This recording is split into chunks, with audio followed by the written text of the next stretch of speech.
ವರ್ಷದ ಮೊದಲ ಹಬ್ಬ ಯುಗಾದಿ. ಈ ಹಬ್ಬವನ್ನ ಹಿಂದೂಗಳ ಪವಿತ್ರ ಹಬ್ಬ ಅಂತಲೇ ಕರೀತಾರೆ.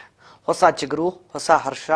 ಇದೇ ತಿಂಗಳು ಪವಿತ್ರ ರಂಜಾನ್ ಹಬ್ಬ ಕೂಡ ಇರೋದ್ರಿಂದ ಎಲ್ಲರೂ ಹಬ್ಬವನ್ನ ಸಂಭ್ರಮಿಸುವಕ್ಕೆ ಹೇಳಿ ಫುಡ್ ಕಿಟ್ ಅನ್ನು ಕೂಡ ನೀಡುವ ಮೂಲಕ ಬಡವರ ಹೊಟ್ಟೆ ತುಂಬಿಸುವ ಕೆಲಸ ಕೂಡ ಮಾಡಲಾಗ್ತಾ ಇದೆ.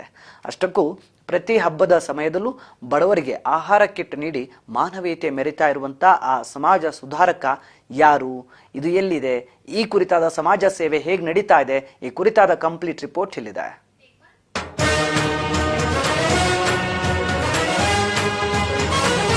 ಹೌದು, ಹಬ್ಬದ ಸಂಭ್ರಮ ಒಂದು ಕಡೆ, ಮತ್ತೊಂದು ಕಡೆ ಬಡವರಿಗೆ ಸಂತಸ.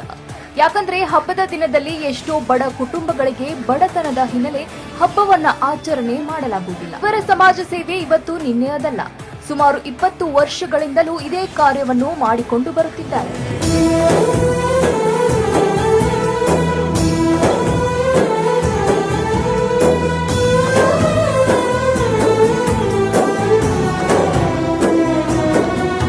ತಂದೆ ತಾಯಿ ಎಂದರೆ ಅಪಾರ ಗೌರವ ಇಟ್ಕೊಂಡಿರುವ ರಾಘವೇಂದ್ರ ರೆಡ್ಡಿ ಅವರು ತಂದೆಗೆ ಗುಡಿಯನ್ನೇ ಕಟ್ಟಿಸಿದ್ದಾರೆ.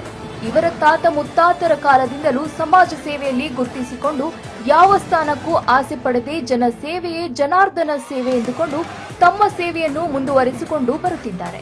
ವೀಕ್ಷಕರೇ, ನೋಡಿದ್ರಲ್ಲ, ಈಗಾಗಲೇ ಸಮಾಜ ಸೇವೆಯ ಮುಖಾಂತರವಾಗಿ ಜನರನ್ನ ಹೊಟ್ಟೆ ತುಂಬಿಸುವಂತಹ ಕೆಲಸಕ್ಕೆ ಸಮಾಜ ಸೇವಕರಾಗಿರುವಂತಹ ರಾಘವೇಂದ್ರ ರೆಡ್ಡಿ ಅವರು ಮುಂದಾಗಿರುವಂತದ್ದು. ಅವರ ಕಾರ್ಯ ಇದೇ ರೀತಿ ಮುಂದುವರಿ. ಜನರಿಗಾಗಿ ಜನ ಸೇವೆಯಲ್ಲಿ ನನ್ನನ್ನು ನಾನು ತೊಡಗಿಸಿಕೊಂಡಿದ್ದೇನೆ.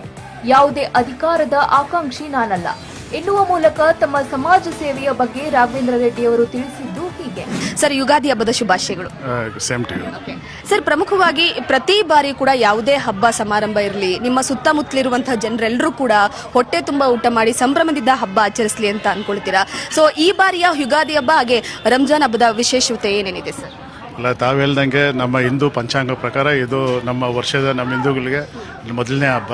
ಹಾಗೂ ನಾವು ಈ ಹಬ್ಬನ ನಾವು ಹೊಸ ವರ್ಷ ರೀತಿಯಲ್ಲಿ ನಾವು ಆಚರಣೆ ಮಾಡ್ತೀವಿ. ಮತ್ತು ಅದೇ ರೀತಿ ನಮ್ಮ ಮುಸ್ಲಿಂ ಬಾಂಧವರಿಗೂ ಕೂಡ ಅವರು ತಿಂಗಳ ಪೂರ್ತಿ ಅವರು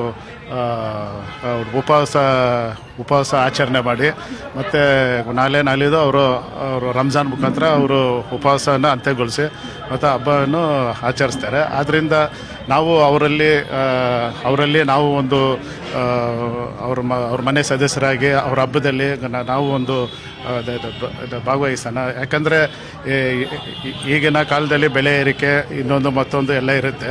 ಅದರಿಂದ ನಮ್ಮ ಕೈಯಲ್ಲಿ ಆದಷ್ಟು ಹಬ್ಬಕ್ಕೆ ಏನೇನು ಊಟದ ಸಾಮಗ್ರಿಗಳು ಬೇಕು ಇವೆಲ್ಲ ಕೊಟ್ಟರೆ ಅವ್ರಿಗೆ ಹಬ್ಬಕ್ಕೆ ನಮ್ಮಿಂದ ಇನ್ನೂ ಒಳ್ಳೆ ರೀತಿಯಲ್ಲಿ ಆಚರಣೆ ಮಾಡ್ಬೋದು ಅಂತೇಳಿ ಆ ಉದ್ದೇಶ ಇಟ್ಕೊಂಡು ಪ್ರತಿ ವರ್ಷ ಯುಗಾದಿ ಮತ್ತು ರಂಜಾನ್ ಹಬ್ಬಕ್ಕೆ ಪ್ರತಿ ವರ್ಷ ಇದೇ ರೀತಿ ಸಾರ್ವಜನಿಕರ ಮುಖಾಂತರದಿಂದ ಈ ರೀತಿ ಆಚರಣೆ ಮಾಡ್ತೀವಿ. ಸರ್, ನಾನು ಮೊದಲೇ KJ ಜಾರ್ಜ್ ಅವ್ರನ್ನ ಕೇಳಿದೆ. ಈಗ ಯಾರೇ ಇದ್ರೂ ಕೂಡ ಒಬ್ರು ಸಹಾಯ ಮಾಡ್ತಾರೆ ಅಂತಂದ್ರೆ ಏನಾದ್ರೂ ಒಂದು ಆಸೆಗಳನ್ನ ಇಟ್ಕೊಂಡು ಅಂತ. ಸೊ ನೀವು ಈ ರೀತಿಯಾದಂಥ ಸಮಾಜಮುಖಿ ಕೆಲಸ ಕಾರ್ಯಗಳನ್ನ ಮಾಡ್ತಾ ಇರುವಂತದ್ದು ಯಾವುದಾದ್ರೂ ಆಸೆನಾ, ಅಥವಾ ಇಲ್ಲ ನನ್ನ ಸುತ್ತಮುತ್ತ ಇರೋರು ನೆಮ್ಮದಿಯಾಗಿರ್ಬೇಕು, ಚೆನ್ನಾಗಿರ್ಬೇಕು ಅನ್ನುವಂತಹ ಒಂದು ಕಾಳಜಿನ? ಇಲ್ಲ, ನಮ್ಮ ಪೂರ್ವಿಕರ ಕಾಲದಿಂದ ನಮ್ಮ ತಾತ ಇರ್ಬೋದು, ನನ್ನ ತಂದೆ ಇರ್ಬೋದು, ನಾವು ಅದು ನಮ್ಮ ವಂಶ ಪಾರಂಪರ್ಯವಾಗಿ ಇದು ಬಂದಿರೋಂಥ ಪದ್ಧತಿ ಇದು. ಅದರಿಂದ ನಾವು ಯಾವುದು ಉದ್ದೇಶ ಅಂತೂ ಯಾವುದೂ ಇಲ್ಲ. ನಾನು ಪ್ರತಿ ಸಲ ಇದೇ ಹೇಳ್ತಾ ಇದ್ದೀನಿ. ನಾವು ನಮ್ಮ ಕ್ಷೇತ್ರದಲ್ಲಾಗಿರ್ಬೋದು, ಬೆಂಗಳೂರು ಆಗಿರ್ಬೋದು, ಕರ್ನಾಟಕದಲ್ಲಾಗಿರ್ಬೋದು, ಉಚಿತ ಕುಡಿಯೋ ನೀರಾಗಲಿ, ಮತ್ತು ಮಕ್ಕಳಿಗೆ ಶಾಲೆ ಫೀಸ್ ಆಗಲಿ, ಅವ್ರಿಗೆ ಮತ್ತು ಇವ್ರಿಗೆ ಡಯಾಬಿಟಿಕ್ ಇರ್ಬೋದು, ಮತ್ತು ಇನ್ನು ಹಲವಾರು ರೀತಿ ಕಾಯಿಲೆ ಇರೋರಿಗೆ ಪ್ರತಿ ವಾರ ನಮ್ಮ ತಂದೆಯ ಶಾಂತಿಧಾಮದಲ್ಲಿ ಪ್ರತಿ ಗುರುವಾರ ಇದೇ ರೀತಿ ಯಾವುದು ನಮಗೆ ರಾಜಕೀಯ ಆಕಾಂಕ್ಷೆ ಇಟ್ಕೊಂಡು ನಾವು ಈ ಸೇವೆ ಮಾಡ್ತಾ ಇಲ್ಲ. ಇದು ದೇವ್ರ ಸೇವೆ ಅಂತ ಹೇಳ್ಕೊಂಡು ನಾವು 20 ವರ್ಷದಿಂದ ನಾವು ನಿರಂತರವಾಗಿ ಆಚರಣೆ ಮಾಡ್ಕೊಂಡು ಬರ್ತಾ ಇದ್ದೀವಿ. ಸರ್, ಈಗ ಅಕಸ್ಮಾತ್ ಈಗ ಯಾವುದಾದ್ರೂ ಒಂದು ಸ್ಥಾನದ ಆಕಾಂಕ್ಷೆ ಆಗಿದ್ರೆ, ಯಾವುದೇ ಪಕ್ಷ ಆಗಿದ್ರು ಕೂಡ ನಿಮ್ಮನ್ನ ಅಪ್ರೋಚ್ ಮಾಡಿದ್ರೆ ನೀವು ಒಪ್ಕೊಳ್ತೀರಾ ಅದಕ್ಕೆ ಅಂತ? ಅಲ್ಲ, ನಾವು ಆಕಾಂಕ್ಷಿ ಅಂತೂ ಅಲ್ಲ. ಅವರು ಈಗ ಯಾವ ಸರ್ಕಾರ ಇದೆ, ನಮ್ಮ ಮಂತ್ರಿಗಳು ಹೇಳ್ದಂಗೆ ಅವರು ನನ್ನ ಬರ್ಮಾಡ್ಕೊಂಡ್ರೆ ಸಂತೋಷ, ಇಲ್ಲಾಂದ್ರೂ ಕೂಡ ಸಂತೋಷ.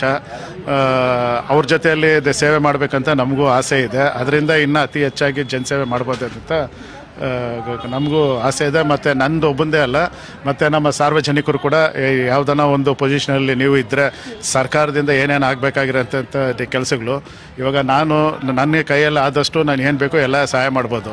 ಸರ್ಕಾರ ಮುಖಾಂತರದಿಂದ ಆಗಬೇಕಾಗಿರೋಂಥ ಪೆನ್ಷನ್ ಇರ್ಬೋದು, ಮತ್ತು ರೇಷನ್ ಕಾರ್ಡ್ ಇರ್ಬೋದು, ಮತ್ತಿತರಗಳು ಎಲ್ಲ ಬೇಕಂದರೆ ಸರ್ಕಾರದಲ್ಲಿ ಯಾವುದನ್ನ ಒಂದು ಹುದ್ದೆಯಲ್ಲಿದ್ದರೆ ನಾವು ಇನ್ನೂ ಅತಿ ಹೆಚ್ಚಾಗಿ ಬಡವ್ರ ಸೇವೆ ಮಾಡ್ಬೋದು ಅಂತ. ಅದರಿಂದ ಅದಕ್ಕನ್ನ ಈಗ ನಾವು ಯಾವುದನ್ನ BBMP ಆಫೀಸ್ ಇರ್ಬೋದು, ಎಲ್ಲನೇ ಇರ್ಬೋದು. ನಾನೊಬ್ಬ ಸಮಾಜ ಸೇವಕ ಅಂದರೆ ಯಾರು ನಮಗೆ ಕುರ್ಚಿ ಹಾಕಿ ಕುಂಡ್ರಿಸಲ್ಲ. ಯಾವುದನ್ನ ಒಂದು ಸರ್ಕಾರದಲ್ಲಿ ಒಂದು ಉನ್ನತ ಸ್ಥಾನದಲ್ಲಿದ್ದರೆ ನಮಗೆ ಒಂದು ಗೌರವ ಕೊಡ್ತಾರೆ ಮತ್ತು ನಮ್ಮ ಕೆಲಸ ಮಾಡಿಕೊಡ್ತಾರೆ. ಆದ್ದರಿಂದ ನನಗೇನೋ ಅವಶ್ಯಕತೆ ಇಲ್ಲ, ನಮ್ಮ ಜನಗಳಿಗೋಸ್ಕರ ಕೊಟ್ಟರೆ ಸಂತೋಷ. ಸರ್, ಕೊನೆಯದಾಗಿ ಏನು ಹೇಳ್ತೀರಾ? ಯಾಕಂದ್ರೆ ಸಾಕಷ್ಟು ಜನ ಬಂದಿದ್ದಾರೆ.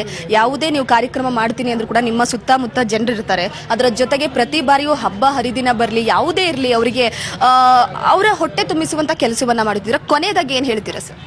ನೋಡಿ, ಇಲ್ಲಿ ನಮ್ಮ ಕ್ಷೇತ್ರದಲ್ಲಿರೋಂಥ ಜನಗಳು ಯಾವುದೋ ಒಂದು ಲೀಡ್ರ್ ಮನೆ ಹತ್ರ ಇಲ್ಲಾಂದರೆ ರಾಜಕಾರಣಿ ಮನೆಗಳ ಹತ್ರ ಹೋಗೋ ರೀತಿ ಬರೋದಿಲ್ಲ.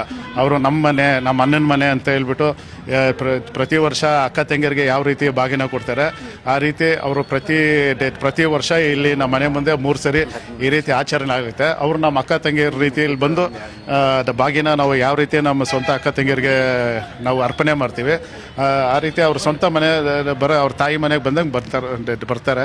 ಅವರು ಬೇರೆ ಇನ್ನೇನು ಅವ್ರಿಗೇನು ಮುಜುಗರ ಇಲ್ದಿರ ಅವ್ರಿಗೇನೇನು ಬೇಕು ಅವರ ಅಣ್ಣ ತಮ್ಮಂದ್ರ ಹತ್ರ ಯಾವ ರೀತಿ ಅವರು ಮಾತುಕತೆ ನಡೆಸ್ತಾರೆ ಆ ರೀತಿ ಎಲ್ಲ ಕೇಳಿಕೊಂಡು ವಿನಂತಿಸ್ತಾರೆ. ನನ್ನ ಕೈಯಲ್ಲಾದಷ್ಟು ನಾನು ಸಹಾಯ ಮಾಡ್ತಾ ಇರ್ತೀನಿ. ಇಲ್ಲಿ ನಮ್ಮ ಮನೆ ಹತ್ರ ಬರಬೇಕಂದ್ರೆ ಅವ್ರ ಪರ್ಮಿಷನು ಇವ್ರ ಪರ್ಮಿಷನು, ಆ ಲೀಡ್ರ್ ಈ ಲೀಡ್ರ್ ಅಂತ ಎಂಥದ್ದು ಇಲ್ಲ, ಯಾರು ಬೇಕಾದರೂ ಬರ್ಬೋದು ಇಲ್ಲಿ. ವೀಕ್ಷಕರೇ, ನೋಡಿದ್ರಲ್ಲ, ಇದಿಷ್ಟು ಸಮಾಜ ಸೇವಕರಾದಂತಹ ಕೆ ರಾಘವ ರೆಡ್ಡಿ ಅವರ ಮಾತಾಗಿರುವಂತದ್ದು. ಪ್ರಮುಖವಾಗಿ ಹೊಸ ವರ್ಷದ ಆರಂಭ, ಬಹಳ ಸಂತೋಷದಿಂದ ಹಬ್ಬವನ್ನು ಆಚರಿಸಲಿ, ಹಾಗೆ ವರ್ಷವನ್ನ ಬರಮಾಡಿಕೊಳ್ಳಿ ಎನ್ನುವಂತಹ ನಿಟ್ಟಿನಲ್ಲಿ ಈ ಒಂದು ಆಹಾರ ಕಿಟ್ ವಿತರಿಸುವಂತಹ ಕಾರ್ಯಕ್ರಮ ಮಾಡ್ತಾ ಇರುವಂತದ್ದು. ಅವರ ಸಮಾಜ ಸೇವೆ ಹೀಗೆ ಮುಂದುವರಿಲಿ ಅಂತ ಹೇಳ್ತಾ ನಾನು ಹೊರಡ್ತಾ ಇದ್ದೀನಿ. ಜನಸೇವೆಗೆಂದೇ ಹುಟ್ಟಿರುವ ದೇವರ ಕುಲವು, ಇವರ ನೆರಳೆ ಬಡವರಿಗೆ ನೂರಾನಿಯ ಬಲವು. ಒಟ್ಟಾರೆ ಸಾಕಷ್ಟು ಹಣ ಇದ್ದರೂ ತಮ್ಮ ಮುಂದಿನ ತಲೆಮಾರಿಗೆ ಕೂಡಿಡುವ ಸಮಾಜದ ನಡುವೆ ಇಲ್ಲೊಬ್ಬರು ಬಡವರ ಹೊಟ್ಟೆ ತುಂಬಿಸುವ ಕೆಲಸ ಮಾಡುತ್ತಿರುವುದು ನಿಜಕ್ಕೂ ಶ್ಲಾಘನೀಯ.